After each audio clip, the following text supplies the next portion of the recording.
রহমাতুল লিল আলামিন দ্বিতীয় কারণ বর্ণনা করেন ফাউহিব্বু আইয়ুরফা আমালি ওয়া আনা সাইমুন। আমি পছন্দ করি যে আমার আমল সমূহ আল্লাহ সুবহানাহু ওয়া তাআলার কাছে রোজা অবস্থায় প্রেরণ করা হোক, পেশ করা হোক। কি অবস্থায়? রোজা অবস্থায়। সেই জন্য আমি শাবান মাসে অধিক পরিমাণ রোজা রাখি।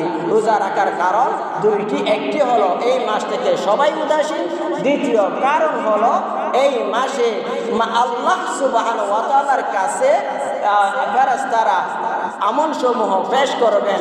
আমি পছন্দ করি যে আমার আমল নামাটা আল্লাহ সুবহানাহু ওয়া তাআলার কাছে রোজা অবস্থায় পেশ করা হোক। রোজা রাখলে আপনাদেরকে শাবান আল্লাহ সুবহানাহু ওয়া তাআলা যে রমজান একটা আমাদের উপর মেহমান হিসাবে পাঠাইবেন, এই রোজাটা রাখার জন্য সবার উপর বালেগ যারা আছে তাদের উপর ফরজ করে দিয়েছেন।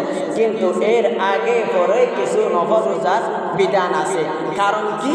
এগুলা লতাইফুল মাআরিফ এই কিতাবের 188 নং পৃষ্ঠার মধ্যে একটা কথা উল্লেখ করেন। ইমাম ইবনে রজব হাম্বলি রহমাতুল্লাহি আলাইহি একটা ঘটনা, একটা কারণ বর্ণনা করেন। কি?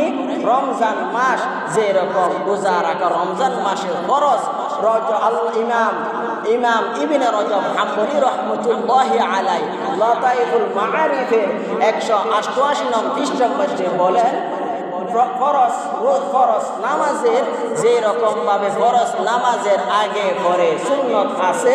দেখেন জোহরের নামাজ ফরজ নামাজ 4 রাকাত, এর আগে সুন্নত আছে, পরেও সুন্নত আছে।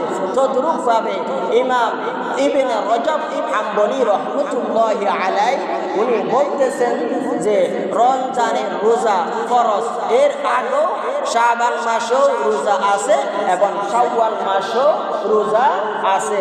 শাওয়াল মাসে 6টি রোজা আছে। এগুলার কারণ কি?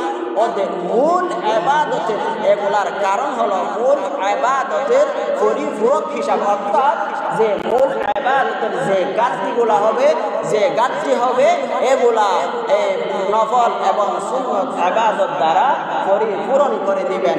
সেই জন্য পরিকাল কিয়ামতের ময়দানে যখন আল্লাহ সুবহানাহু ওয়া তাআলার কাছে আমল পেশ করানো হবে, তখন যদি ফরজ নামাজের মধ্যে যদি কোনো কমতি হয়ে যায়, তাহলে এগুলা সুন্নত এবং নফল দ্বারা পূরণ করে দিবেন। সেই জন্য শাবান ও রমজানের পূর্বে শাবান মাস, এই মাসেও রোজা রাখতে বলেছেন। নফল রোজা রহমাতুল লিল আলামিন রাখতেন। শাওয়াল মাসেও